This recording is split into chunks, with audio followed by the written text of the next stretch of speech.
과학에 대한 모든 궁금증을 풀어주는 궁금한 S 시간입니다. 서너 살 이전의 일들을 제대로 기억하시는 분들은 거의 없죠. 이런 현상을 유년기 기억상실이라고 부릅니다. 우리가 유아기 때의 기억을 잃어버리는 이유는 무엇일까요? 또 노인에게 나타나는 기억상실과는 어떤 차이가 있을까요? 기억과 관련한 흥미로운 이야기 지금 바로 화면으로 만나보시죠.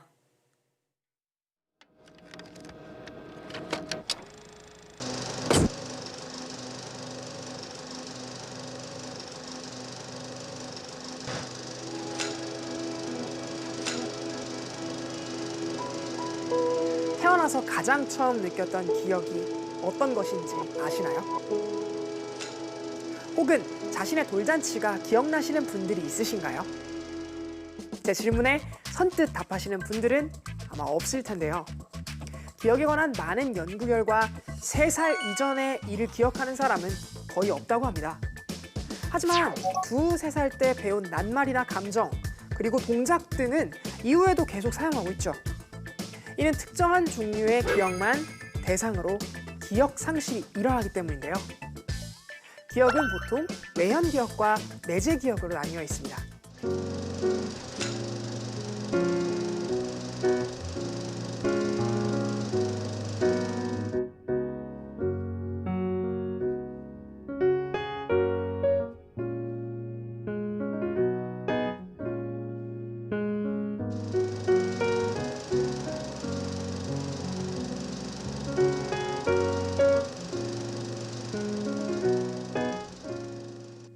이처럼 기억의 종류를 나눈 것은 기억이 저장되는 뇌의 부위가 다르다고 확인되기 때문인데요.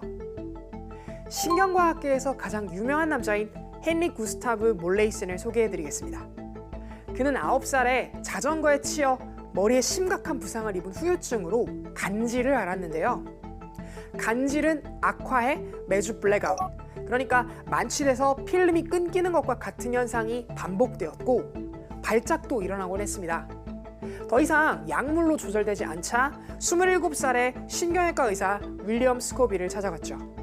스코빌은 최후의 수단으로 1953년 헨리의 좌우 중앙 측두엽을 주먹 크기만큼 제거했습니다. 그 결과 해마와 편도, 주변 뇌 조직이 제거되었는데요. 수술 후 간질은 대부분 치유되었지만 수술로 기억에 관여하는 해마가 제거되면서 몰레이슨은 더 이상 새로운 기억을 저장할 수 없게 되었습니다.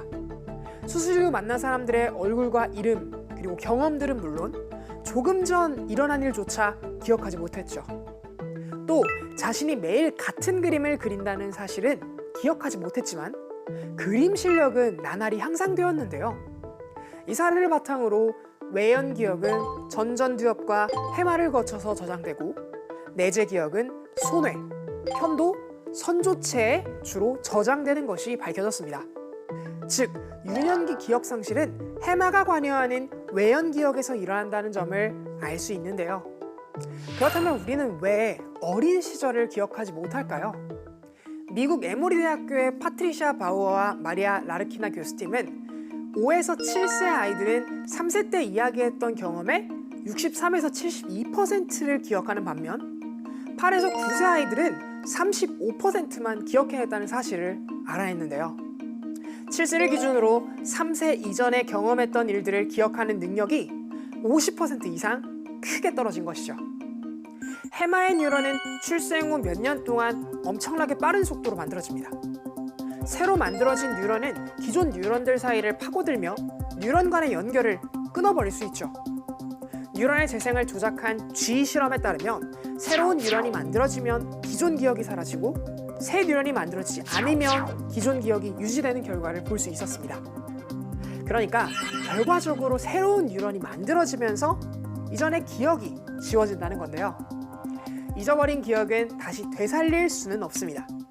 다만 아이들이 자신의 이야기를 하게 해주고 이를 짜임새 있게 재구성해준다면 행복한 유년기 시절을 더 많이 기억할 수 있지 않을까요? 그렇다면 노년에도 기억 상실을 경험하는 이른바 알츠하이머가 나타나는 이유는 무엇일까요? 기억을 담당하는 해마의 기능은 나이가 들면서 점점 감소해 건망증을 유발하는데요. 건망증은 단순 건망증과 병적 건망증으로 나뉩니다. 단순 건망증은 정보를 기억하는 상황에서 충분히 주의를 기울이지 않아 기억 자체가 불완전하게 저장돼 생기는데요. 이야기를 대충 흘려듣거나 여러 가지 일을 한꺼번에 하는 상황에서 주의가 분산될 때 주로 나타납니다. 하지만 기억을 떠올리려 했을 때 세세한 부분까지 기억해내긴 어려워도 연관된 정보를 주면 내용을 바로 기억해낼 수 있죠. 반면 병적 건망증은 치매의 한 종류인 알츠하이머의 초기 증상으로 새로 알게 된 정보나 지식이 아예 해마에 입력되지 않아 힌트를 주어도 기억해내지 못합니다. 처음에는 단기 기억 상실 증세를 보이다가 점차 저장된 기억도 사라져 가족도 알아보지 못하게 되죠. 알츠하이머가 나타나는 원인은 학습과 기억에 필요한 신경 전달 물질을 생산하는 신경세포가 빠른 속도로 죽어 없어지기 때문입니다. 신경세포가 줄어들면 뇌는 쪼그라들고 시냅스가 약해지면서 신경세포의 기능도 떨어지는데요. 시냅스를 통해 전달되던 외부 자극도 해마로 전달되지 못하면서 기억을 만들지도 또 저장하지도 못하는 상태가 되는 것이죠. 그나마 다행인 점은 알츠하이머병은 증상이 나타나기 전 적어도 15년에서 20년 전부터 조금씩 신경세포 기능이 마비되는 만성질환이기 때문에 생활 습관만 고쳐도 병의 진행 속도를 늦출 수 있다고 합니다. 이런 알츠하이머뿐만 아니라 현대인들에게 새롭게 나타나는 질환이 있었으니 바로 디지털 치매입니다. 디지털 치매 증후군은 정보가 필요할 때 두뇌에 저장된 정보를 찾아내려는 노력 없이 곧바로 전자기기를 이용함으로써 뇌에서 기억을 저장하는 메커니즘이 점차 약해지기 때문에 발생하는데요. 이를 예방하기 위해서는 독서와 신문 읽기, 그리고 외국어 공부 등을 통해 뇌에 지적 자극을 줘야 한다고 합니다. 오늘 궁금한 에세이에서는 유년기 시절 기억이 사라진 이유부터 알츠하이머와 디지털 치매와 같은 질환이 왜 유발되는지까지 함께 알아봤는데요. 치매는 생활 습관만 바꾸어도 예방이 가능하기 때문에 지금부터 건강한 생활 습관을 통해 관리하는 것이 중요할 것 같네요. 그럼 궁금한 S는 여기서 인사드릴게요. 과학에 대한 궁금증이 있다면 언제든 유튜브에 사이언스 투데이를 검색해주세요. 이상 궁금한 S였습니다.